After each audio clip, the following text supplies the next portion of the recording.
દશા માનાથી વર્તો કરીને ઘરેથી દશા બિહારવાની પ્રથા છે એ કોઈ પણ બેન દીકરીએ દશા માના વર્ત હવે કરવાના નહીં. અને જેને દશામાં નડે એ બધા માને મારે એ મેલતી દો. હું એકલી ગાડી ફેરવું છું, દશામાં મારા ભેગા ગાડી ભરશે. અને નડે તો મને નડે, તમને કોણ નડશે નહીં? બરોબર ને?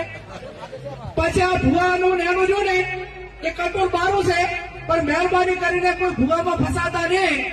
તમારું જે કર્મ છે એનું એ છે અગત્યનું છે. જેવું કર્મ કરશો એવું ભોગવશો. અને એવા તમને બ્રહ્મ ઘાલશે કે તમને આર્થિક બરબાદ કરશે, સામાજિક બરબાદ કરશે, કુટુંબમાં બરબાદી લાવશે. અને એવી વેમ ઘાલશે તો આખો પરિવાર વેરવિખેર કરશે. એટલે મહેરબાની કરીને કોઈ પણ પ્રકારનું દખ હોય તો ડોક્ટરને બતાવવું, હગાવાલાને બતાવવું, એને વાત કરવાની. કોઈ પણ અકામણ હોય તો વાત કરવાની. 5 જણા મિત્રોને કહેવાનું, પણ ચાહે અંધશ્રદ્ધામાં આવવાનું ને.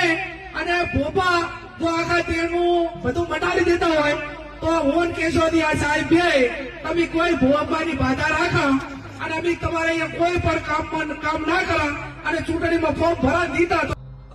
આજ વિડીયો જોયો છે ને હમણાં 5-10 મિનિટ જ મને બતાવ્યું છે, ભરતજીએ જ બતાવ્યું. એટલે યમનો મારી ચેલેન્જ છે, બધા દુનિયાના ધૂણી જૂઠા નહીં. હું કાળુ હીરાની 32 ની મેલડી ધૂણું છું. રાધનપુર, ભાભર, હોઈગોમ, દિયોદર ઈ ટપ્પા મારી 5000 બાધાયો છે.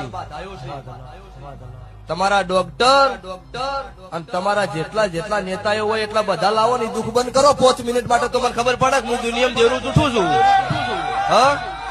અને આજે સભા વાળો ત્યારવાડા તેર અડકાયા છે. ની દાડે કોઈ ડોક્ટર કે કોઈ દુનિયાના કેવા વાળો કોઈ પૂછવા વાળો નતું. દાડો ઠાકોર નો તેર સભા વાળો અડકાયા થયેલો ફટો દાડો હું છોડાવનારી મેલડી છું. એટલો બીજી વખત બોલવું તો વિચાર કરીને બોલું ને ખુલ્લી માર્કેટે નોમ લઈને બોલીશ. આજ નોમ વગર બોલું છું એટલે નોમ વગર. બીજી વખત આવું વિડીયો આવે નોમ લઈને નાખું મારું કાળું રાવણ ની માતાનું.